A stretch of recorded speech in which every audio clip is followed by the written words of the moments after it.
At Manhattan University, a graduate degree is not out of reach. You'll gain real-world skills, credentials employers value, and connections to New York City's top companies. Choose from their new Master of Science degrees in Healthcare Informatics, Digital Marketing and Analytics, Business Analytics, or Financial Analytics, all built around hands-on learning and industry partnerships. Graduate ready to lead, not just work. Take the next step at manhattan.edu/graduate. Manhattan University. Lead the future.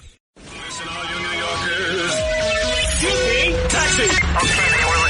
This is the 77 WABC minicast.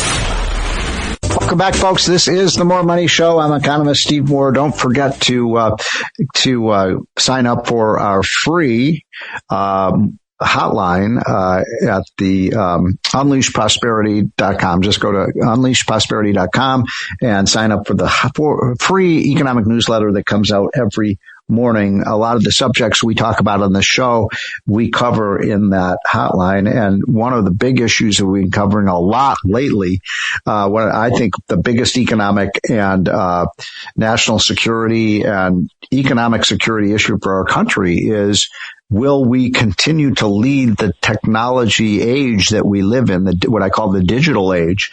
And we're now moving past the internet, although the internet's still going to be integral, into an age of robotics in terms of AI, which is going to be incredible.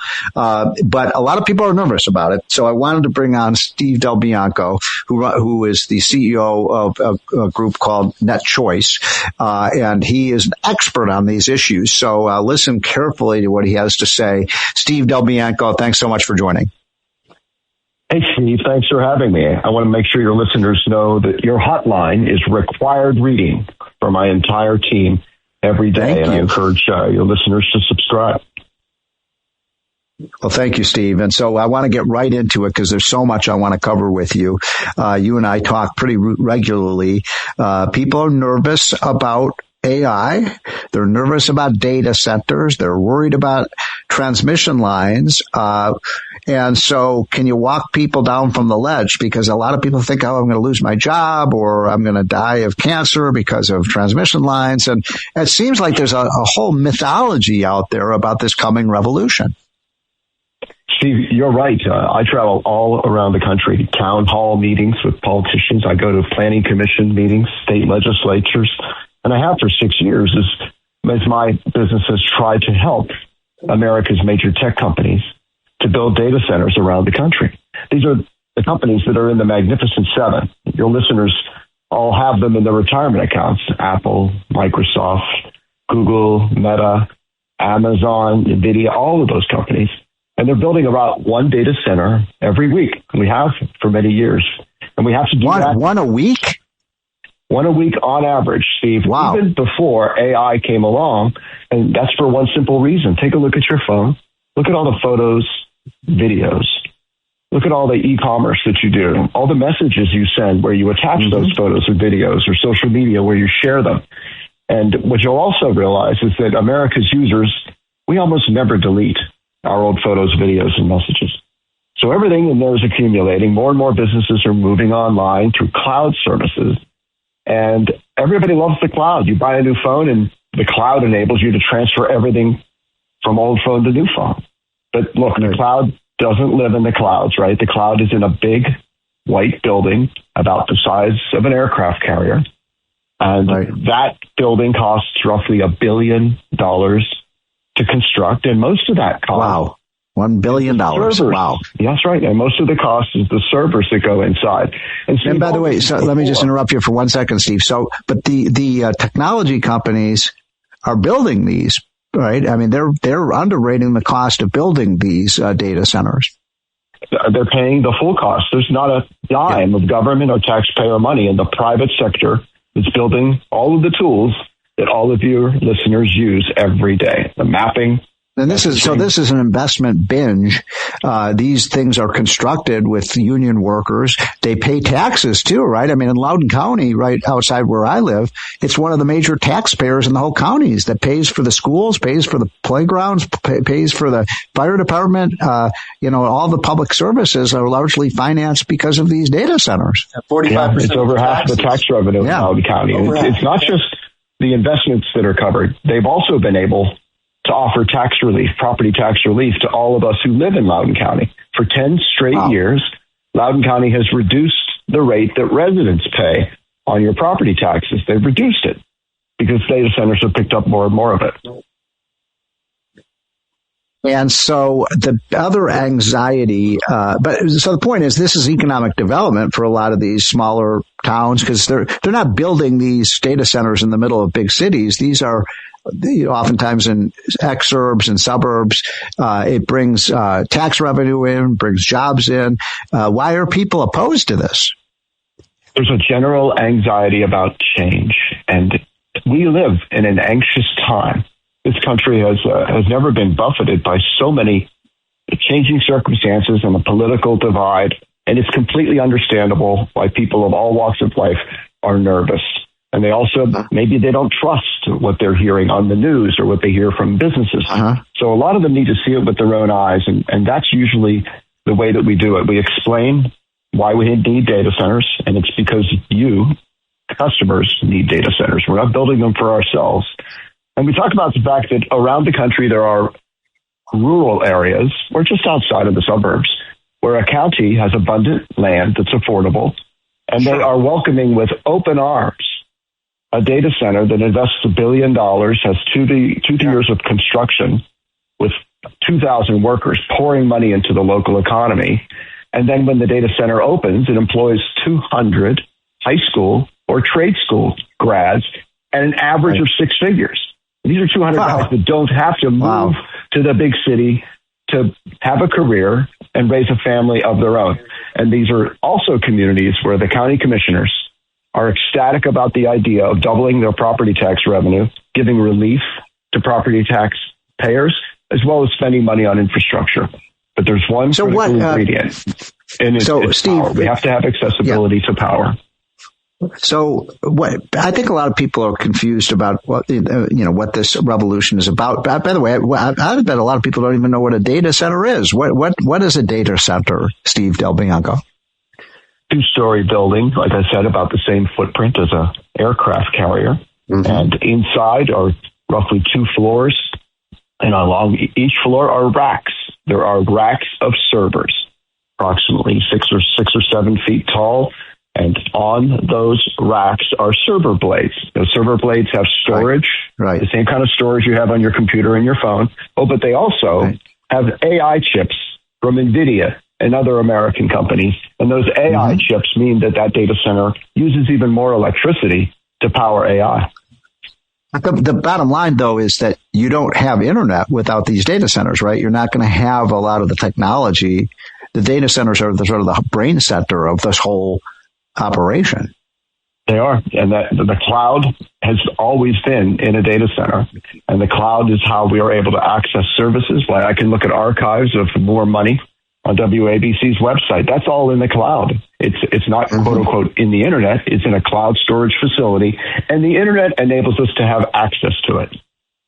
So what would happen if the data center, if we fall behind a data center? For example, just one practical application. I don't even carry money around anymore, Steve. I mean, if somebody comes and robs me, I maybe have $20 in my wallet, but every financial transaction I make is right on my Apple phone. I don't, it's amazing that just all of these financial transactions are taking place in the cloud through data centers. And so if they go down, we're going to be screwed, right? Yeah, you're exactly right. So the companies that belong to NetChoice are constantly constructing data centers. Like I said, the average is about 1 a week or 50 a year. And nowadays, with the advent of AI, those data centers are somewhat larger and burn more electricity because AI requires more electricity to do the kind of processing that happens when, let's say that you and I are talking to our phone, it's converting our voice to text. That's AI. That burns electricity. Or we're using a chatbot like ChatGPT or Claude, and we're doing research. Or let's suppose we're in Google search, and when the search results come back, a lot of your listeners know that Google will do an AI overview of your search results. Well, that's using AI and burning electricity. The good news here is that every time our economy has ever grown, we've also grown the amount of electricity we use. This is true since the Industrial Revolution. Electricity growth is not a problem. It's merely a challenge we need to solve. And for 30 years, America has used practically the same amount of electricity. The average annual growth rate, compound annual growth rate for 30 years is less than 0.5%. We just didn't use a lot of electricity as we got rid of our manufacturing base, and all of our appliances became significantly more efficient in using electricity. But look, those days are over. Those days are over. We need more energy in the country. So, Steve, we got to take a quick break. Can you hold on for one more segment? Because if you can, I'd love to ask what I want to discuss with you in our second segment, because this is fascinating, folks. This is about why the digital revolution, AI, robotics is going to be so amazing for your life. Can you talk when we get back, Steve, about why people should be excited about this future? Of course. Okay, we'll take a quick break then. This is the More Money Show. I'm talking to Steve Delbianco of NetChoice, and we're going to explain to you why you should not be nervous but excited about this incredible future of robotics and AI. So stick with us. We'll be right back. This is Steve Moore. We're back with the More Money Show. I've got just a few minutes left with my good friend Steve Delbianco. In a few minutes, we're going to be talking about a cool study that I've been involved with my friend Tom Phillipson about what it would be worth to the country if we could cure cancer. But this story that we're talking about now is about as big as curing cancer. I'm talking to Steve Delbianco about, and I'm going to pose this question to him. Steve, we only got about 4 or 5 minutes left, but tell people, because when I talk to people about AI and robotics, they're nervous. They oh my God, the robots are going to take my job and I'm not going to have anything to do and I'm going to be poor and destitute in the street. And they think that there are going to be pollution from the AI centers and all of these myths. So just tell people, maybe the best thing would be, tell us why people should be excited about this future that's coming so quickly in terms of this revolution in technology. Steve, all of AI is an expansion that builds on us.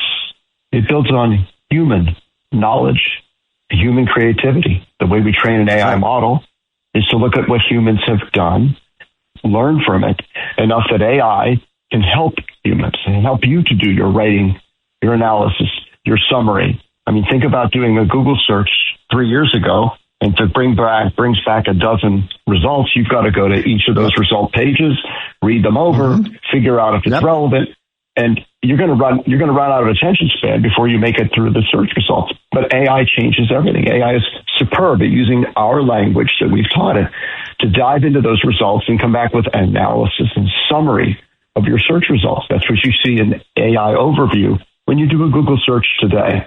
So that's an accessible way to understand, it is making me more efficient. But think about the creativity side. Based on the human knowledge that has been loaded into AI, it can create images, create video. On the medical field, AI is enabling us to do protein folding, medical device discovery, disease analysis, to synthesize and then test multiple approaches to solve some of the diseases and chronic problems we're having. It can also help with healthier living based on nutrition, energy production, stronger materials, all of which should double each of us, our personal productivity. In other words, we ought to be able to do twice as much higher quality work when it comes to analysis, writing, discovery, and productivity. Yeah, that's a great point. And just in the last couple of minutes, because I'm going to be talking to Tom Phillipson about this idea of a cure for cancer, what you're saying is that this whole AI revolution will bring us much closer to these kinds of cures and winning the race for the cure. It's so true. And any of your listeners can validate it for themselves. Jump into ChatGPT or use Google search, and you'll see how the computer is learned from our work in order to make our work more productive. Now, if each of us is twice as productive as we used to be, that means a business might need half as many people to do the work. And they're going to move those people to other aspects of the project, or people will change their careers. So it's dramatically important for people to embrace and understand how they can use AI to improve their marketability in the job market.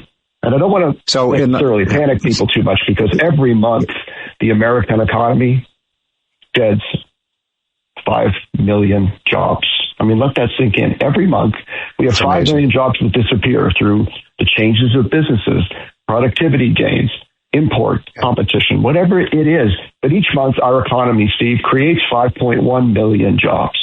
And this has been true for 30 years. Yeah. It doesn't happen. Well, Steve Delbianco, Americans. Thank you. Yeah, this is an amazing story. You're at the very tip of the spear of this. Let's have you on more often, because it's exciting and it's going to be an incredible revolution. And this is a good lead-in. So thanks, Steve, for coming on.